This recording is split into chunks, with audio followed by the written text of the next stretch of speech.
ሰላም ጤና ይስጥልን ውድ የተራራው ሚዲያ ቤተሰቦች የዕለቱን አርዕስተ ዜና ማሰማት እንጀምራለን።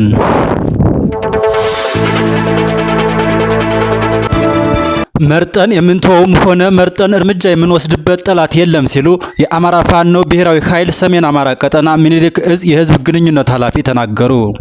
ሰሞኑን በፋኖ ኃይሎችና በብልጽግና መንግስት በመካነ ሰላም እየተካሄደ በሚገኘው የትጥቅ ትግል የብልጽግና ባለስልጣናት በየሚዲያው ፋኖ ሙስሊም ጠል ነው የሚል ስም የማጥፋት ዘመቻ መክፈታቸውን ተከትሎ የአማራ ፋኖ ብሔራዊ ኃይል ሰሜን አማራ ቀጠና ምኒልክ እዝ የህዝብ ግንኙነት ኃላፊ የሚከተለው መግለጫ ሰጥተዋል።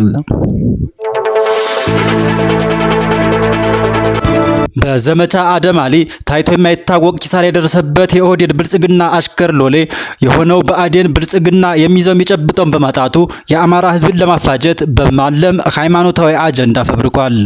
ለጸረ አማራው አገዛዝ አስፈጻሚ የሆነው ሁሉ የየትኛውም ሃይማኖት ይከተል በፋኖ ይጠረጋል ሲሉ ተደምጠዋል።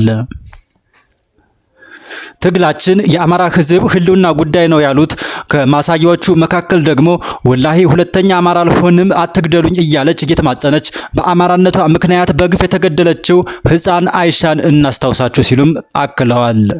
ይህ ዘመቻም የእስልምና ሃይማኖት ተከታይ የሆነው እንቁ የአማራ ሰማዕት አርበኛ አደማሊ የተሰየመ መሆኑንም አትዘንጉ ሲሉ ተደምጠዋል። አገዛዙም የኦህዴድ ሰራዊት አጋጣሚውን በመጠቀም በዚህ ወቅት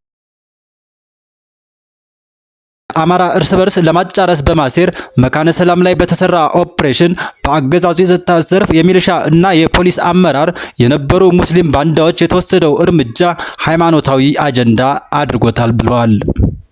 የአጀንዳው ዋና ዓላማ ፋኖ ሙስሊም ጠል እንደሆነ ለማስመሰልና ነባር እስልምና ሃይማኖት ተከታዮችና የኦርቶዶክስ ተዋህዶ ክርስትና አማኞችን እርስ በርስ ለማጋጨት ታስቦ ነው ሲሉም ይገልጻሉ። ነገር ግን ጠቢቡ የአማራ ህዝብ ከምንጊዜውም በላይ ስለነቃ ይህንንም ያከሽፈዋል ይላሉ። ያም ሆነ ይህ የፋኖ ትግል ክርስትናም ይሁን እስልምና ሃይማኖት የሚከተሉ ያገዛዙ አስፈጻሚዎችን በሚገባቸው ልክ እየቀጣ መጥቷል፣ ነገም ይቀጥላል ይላሉ። ሲኖር ያገዛዙ አመራር ሲሞት ሙስሊም የሚሆን ጠላት ገና ይጠረጋል። ለክርስትና ሃይማኖት ተከታታይ እርምጃ እንደሚወስዱም አስጠንቅቀዋል።